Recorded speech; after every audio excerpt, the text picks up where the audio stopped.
Thank you, everybody, for joining today. As many of you may know me, my name is Ryan Gatos. I'm the Client Success Manager here at Celerium.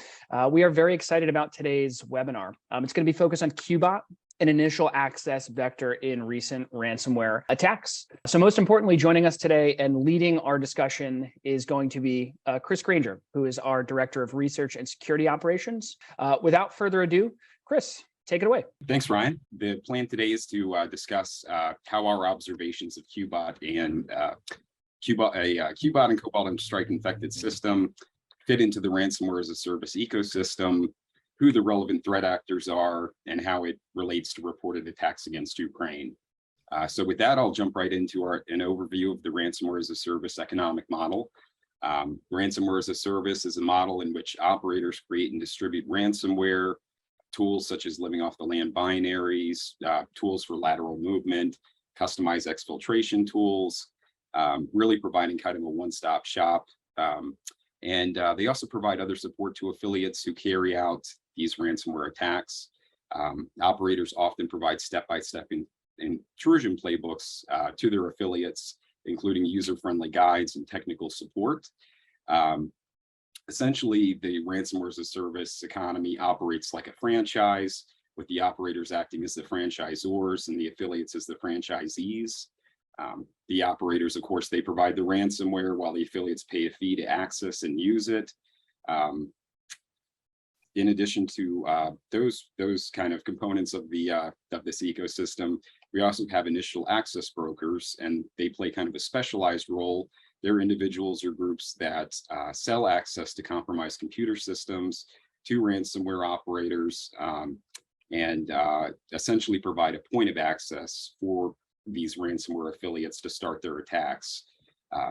These initial access brokers typically gain access to a computer system by exploiting vulnerabilities. RDP brute forcing is another. They will often use stolen login credentials or other social engineering tactics.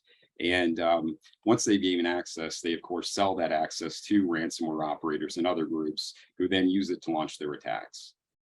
Gold Lagoon, this is the group that's actually behind the development and maintenance of the Qbot malware. This is a group that's believed to be based in Eastern Europe. They've been around since at least 2007. This group began their lives of cybercrime by running banking Trojan operations that were designed to steal individual users' credentials and financial information. Since then, they've found a niche in the malware as a service economy, which is kind of a related economy. And they've acted as a loader for different ransomware families such as Egregor and Prolock. More recently, they've been acting as a loader for more human-operated backdoors such as Qbot Strike and System BC, and have begun using Qbot or distributing Qbot to be used in ransomware attacks that involve Conti and also the Black Basta ransomware. And to give you a little more background about Qbot, it's distributed primarily via email campaigns. These are kind of spam campaigns that use warm-like capabilities to spread, amongst other spreading capabilities, which usually happen on the local network. They leverage thread hijacking, meaning that they'll look through a user's inbox on a victimized system and send the malware out to people in those users' contact lists.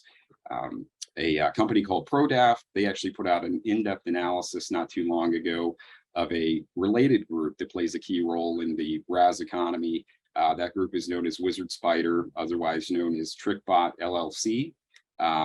They are one of the developers of the TrickBot malware. Interesting observation that came up in that in-depth report was that the Gold Lagoon group, which is responsible for the Qbot or CACbot malware, they've obtained several Outlook PST files from the Wizard Spider group's extortion servers, actually. And these PST files contain email information that the Gold Lagoon affiliates will then use in phishing campaigns. They reported observations that the Qbot panel used by Gold Lagoon actually parses these files in kind of an automated system from these Wizard Spider extortion servers. And, that's not only a means to kind of attain the thread jacking emails that the Qbot affiliates will then use to target additional users, but they also contain things like credentials and different data like that. So, in quick background on Wizard Spider, this is of course a Russian-based financially motivated group that's originally known for the creation of Qbot, as I mentioned. This group has been around since 2016 at least. They possess a diverse arsenal of tools, and they've conducted a variety of ransomware attacks against several organizations, ranging from major corporations to hospitals. And this just gives a little bit more background into Qbot's capabilities. It's a modular framework, so the Gold Lagoon developers are always adding additional plugins that provide extended functionality. Keystroke logging, as you can see, is one. An important one is the remote access functionality that actors would use to access these systems and perform reconnaissance and other things. As I mentioned, there are spreading capabilities that are plugged into the Qbot malware that offer different things like spreading those vectors listed in the slide. More importantly, as Qbot has been used recently in these ransomware attacks to provide initial access to threat actors, the malware is being used as a loader and downloading the second stage malware and running it to provide access to some of these malware as a service affiliates and also ransomware as a service affiliates. So just to give you go back and look at some of the cases in which Qbot has been used to deploy ransomware relatively recently.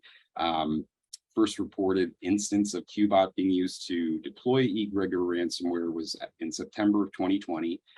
Since then, there's been several reported cases of the two malware strains being used together in these attacks. Prior to this, Qbot was observed being used as a loader for the Prolock ransomware, and that shift may be due to one of the affiliate dev 0216, their move from using Qbot as a means to acquire initial access. And the group I just mentioned, the dev 0216, this is a RAS affiliate that's also deployed Egregor, Maze, Lockbit, Revel, and Conti more recently. They've been involved in numerous high-profile incidents. I think the Barnes & Noble ransomware attack that occurred not too long ago is one that's attributed to this group. This gives an overview of the evolution of one of the most active Qbot affiliates and kind of a quick overview of some of the TTPs that they've used and how they've evolved recently.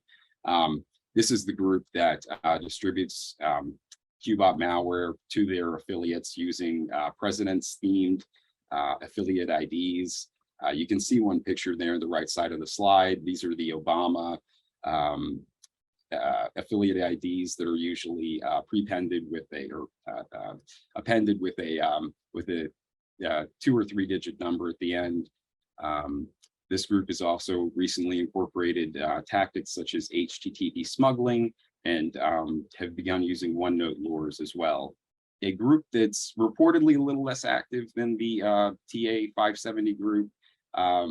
This group is also a Qbot affiliate. They're known by Microsoft as Dev 0464. They use a different affiliate ID. This group has also distributed malware such as Squirrel Waffle. Something notable about this group is that they rapidly adopted a Microsoft vulnerability, Microsoft Zero Day, known as Felina. This was the vulnerability that involved the Microsoft support diagnostic tool and was using that to download the Qbot and additional payloads to those systems. Have the CVE number listed there if anyone's curious. This technique actually was also rapidly incorporated by a group tracked by the Ukrainian CERT we found, and they go by the moniker UAC 00098. Interestingly, recent research suggests that both the TA570 group, the really active one, and the one that was just mentioned, they've also incorporated a Windows 0 day more recently. That one's listed there. It's CVE 2022 44698 in infection chains, and that seems to have occurred around October of last year. And that kind of comes into play more later in the slide deck. So in going back to Wizard Spider for a moment, we've also been looking at third-party reporting that's found that yet another group believed to be a subgroup of the Wizard Spider group. Again, Microsoft tracks this group as Dev 0365. This group is believed to provide shared Qbot Strike C2 infrastructure to multiple threat actors. This is one of those instances where the common use of this infrastructure by multiple threat actors makes it a little more difficult to track actors that are involved in the new ransomware as a service economy. So it gives them a little more distance from these attacks, makes it harder to attribute things to these groups specifically. So you know, definitely a helpful tactic for these groups with keeping them out of any legal action and keeping them more under the radar. Wanted to give a kind of mind map. Like I mentioned, you know, I wanted to incorporate some of the observations that we've seen later last year and how that fits into this ransomware as a service economy, and point out the different threat actors involved and how they're related. So you can see here we have the Gold Lagoon group that we talked about first. This is the group that they created and maintains the Qbot malware, two of their most active affiliates. And these are also the affiliates that have been observed providing access to ransomware as a service operators. So you can see here the two that we just went over are listed there in the box below the Gold Lagoon actor. To the right of that is a group that is believed to have used the Blockbuster ransomware recently. Previous to that, they've used other commonly used ransomware encryption tools, and those include Egregor and Prolock as well. You can see here on the other right-hand side of the screen, we have the Wizard Spider group, other known as TrickBot LLC, the TrickBot developer. And you can see the subgroup associated with this group below that. That is the Dev 0365 group. And they play an interesting role recently by providing that shared infrastructure, that shared Qbot Strike infrastructure to multiple actors.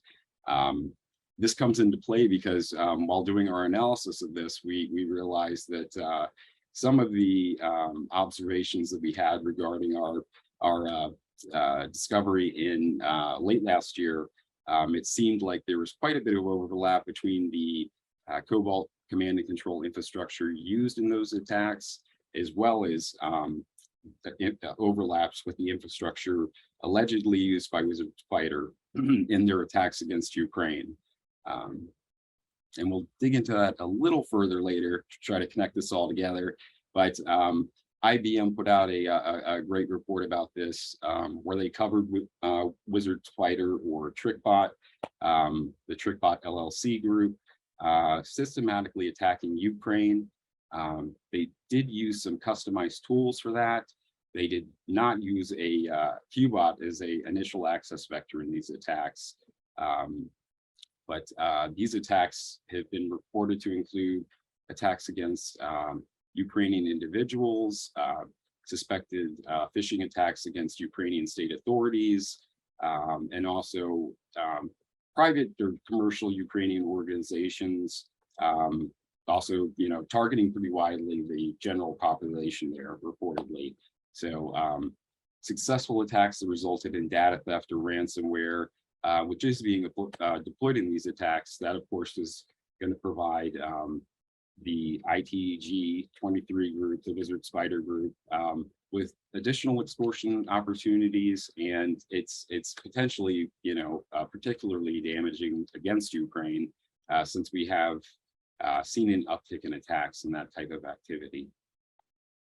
And this kind of goes into some of the connections that we observe between the reported attacks against Ukraine that we noticed were using this Qbot strike infrastructure, seem to have a lot of overlaps with what we observed.